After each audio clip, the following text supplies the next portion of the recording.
Let's move on to Rangers. Rangers interim chairman John Gilligan said the board will be refreshed and refinancing is ongoing. How important is that, and do you think that's enough? I don't think it's enough, and that was from the AGM, I think, last week, which was everybody trying to keep their head down, putting their head in the sand, and ignoring the real problems that are there. I think Rangers didn't want to wash their dirty laundry in public at the AGM. That's why things weren't so fiery as perhaps they should have been. But look, we've said it many weeks. They're a club that's got some serious issues, and those issues at the very top level are what's needed to be fixed. And look, Clement carries on. He's had some good results recently, and they've narrowed the gap with Aberdeen quite well. But still, Rangers need to resolve the chairman position, and they need to resolve the investment and the board mandates as well right now. And what kind of refinancing is this? Is this going to open up funds, or we're still looking at a big investor from abroad or a potential takeover in order to get the funds that Rangers need?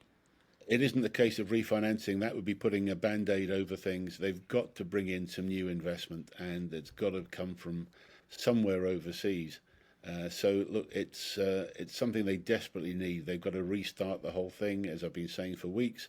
I think a lot of people would agree with me, including a lot of Rangers fans, that this is what's got to be done. It's no longer the case of a Band-Aid here or there can fix things. And we talked about needing a new chairman. It looked like it was going to be Malcolm Offord, but that is now unlikely. The move has stalled a little bit. Is this a huge blow given his connections? I know you spoke fairly highly of him, but we've read a little bit about him in the press and how excited Rangers fans for him to come in. What do you make of this?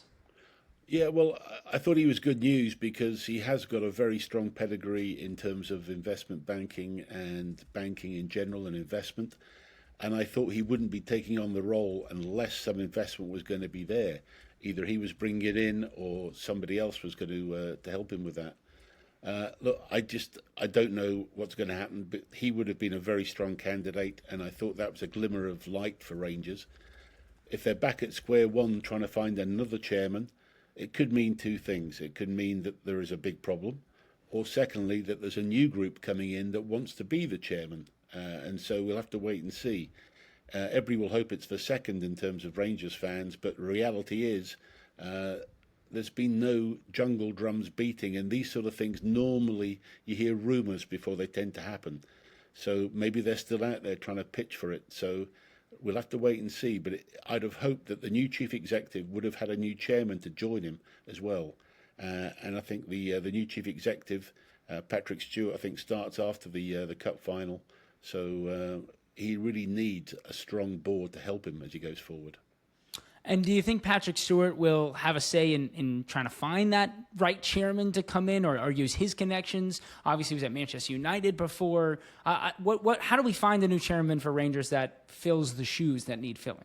It's not really for the chief executive to find the chairman. It's that's more difficult for that to happen.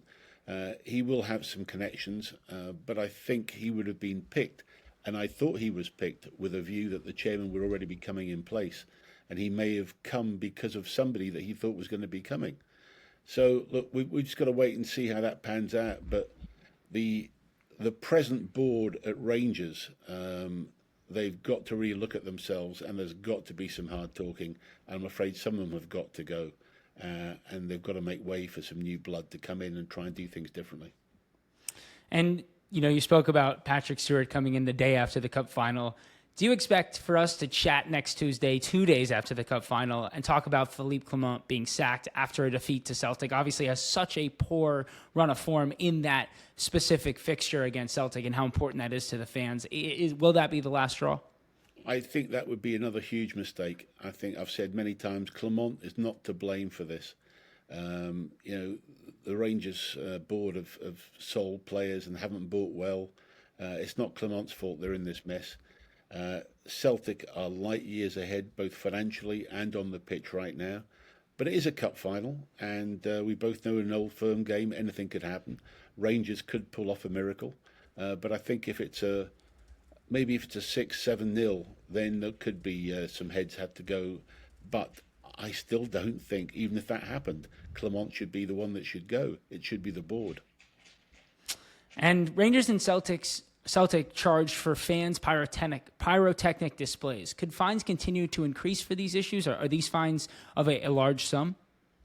Well, I think they're going to get bigger and bigger as they go forward and keep repeating it. So it's something that's very dangerous. Look, we all know that there's, great for atmosphere and these sort of things, but it's gone beyond that.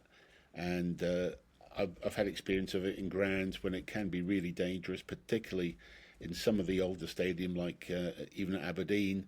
There was some pyrotechnics, and a rocket went into a wooden stand, and then it gets into real serious potential danger. Look, it's a fine line, and I'm the first one to encourage fan support and fan excitement and presentations and tifosis and the whole thing. But I'm afraid pyrotechnics have got to be controlled properly if they're going to be done, and they should be handled professionally. Otherwise, doing it with the fans themselves is very dangerous.